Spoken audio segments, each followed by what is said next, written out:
Alright, I think we're caught up now, so that I can work on number 12 and make sure that I don't overlap and miss out on videos for you.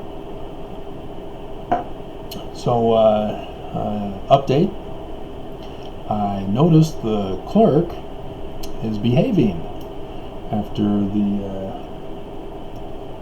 first several days of misbehaving after I filed the lawsuit, or the summary judgment. And he's got it going over the weekend, unlike last weekend.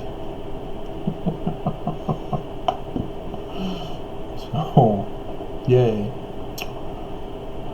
So, yeah, the judge still has not responded. They do have until the 31st, but, like I said, I'm not expecting them to respond.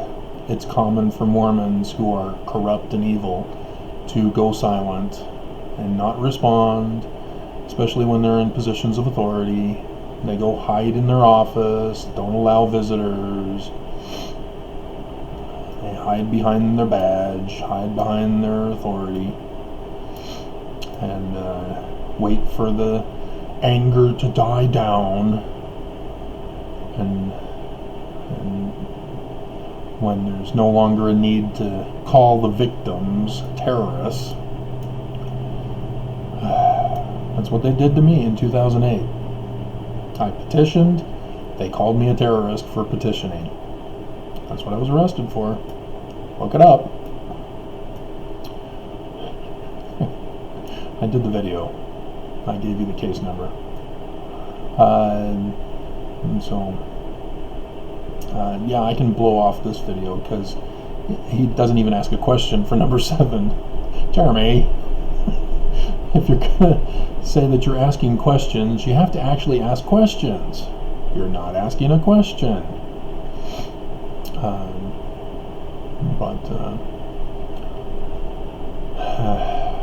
Yeah, Governor Herbert also pulled that stunt when the government refused to listen to the people who didn't want the rezoning of the land for development, that it would pollute the environment. The government just refused to listen, and so the people were forced to protest, and then the government were forced to arrest and call them terrorists. They just perpetuate the cycle. They just don't care. And I've told you guys about how the government here in Utah had the main Rio Grande shelter and had 1,100 beds, and then they decided to put the gateway in to just murder, cause the extinction of the homeless people in Utah. And then they got caught, and so then they claimed, all right, fine, we'll create shelters, we'll have 3 of them, are you happy? Oh, 3 shelters, that would be great. We can handle the overflow that 1,100 wasn't covering. So then they make a total of 700 beds.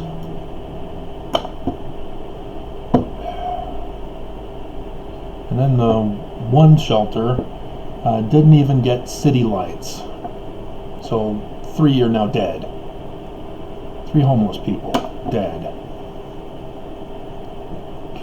And then the police officer says, well, they were crossing where there was no crosswalk, and so it's on them, not the driver.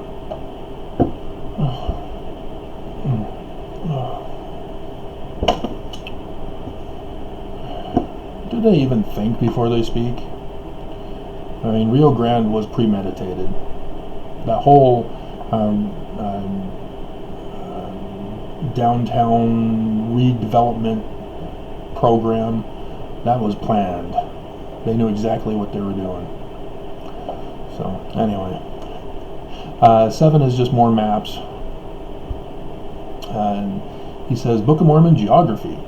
Many Book of Mormon names and places are strikingly similar to many local names and places of the region where Joseph Smith lived. Where's the question? The following map shows. Where's the question? I mean, is it on the next page? Throughout the book, we read in the book, we see the book. Come on! Alright, but Jeremy, I don't see you talking about Charles Anthon's book that he had published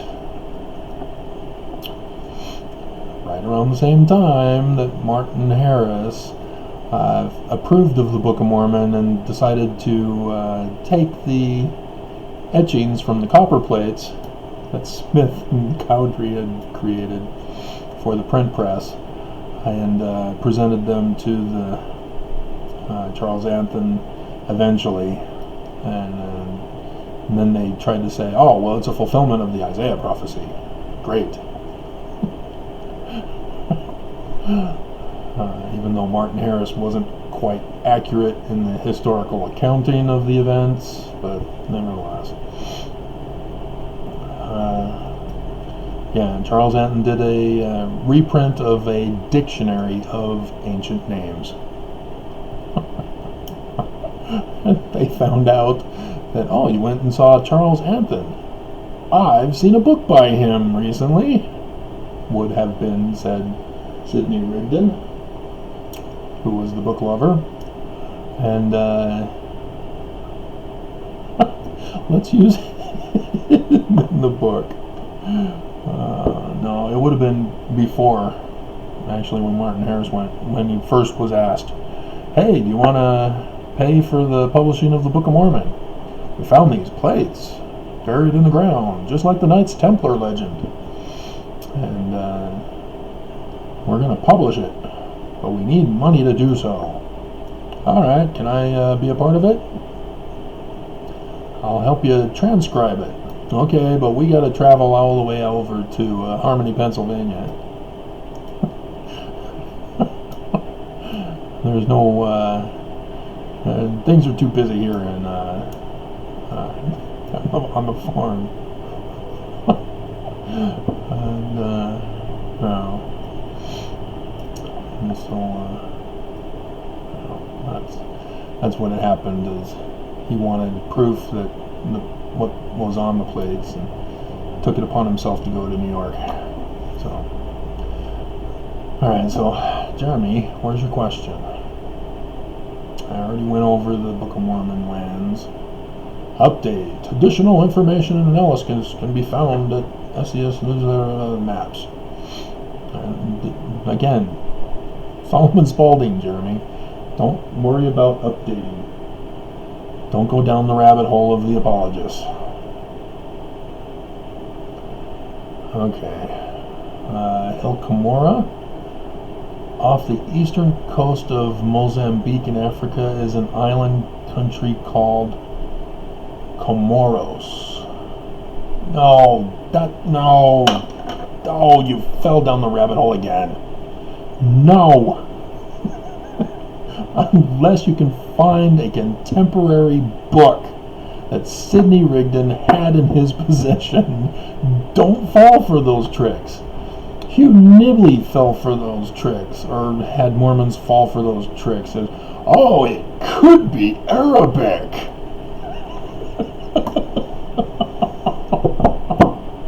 No, don't fall for it, please. No.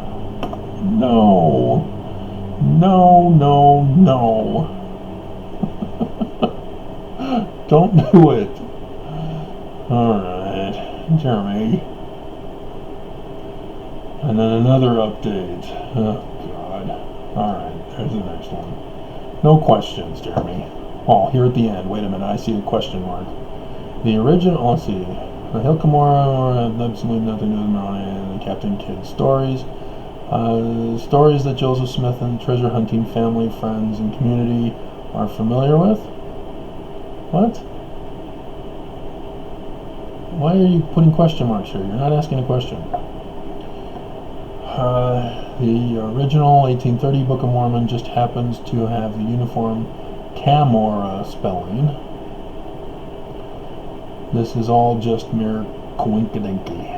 No, it's not coincidence. Don't fall for it. Jeremy, come on.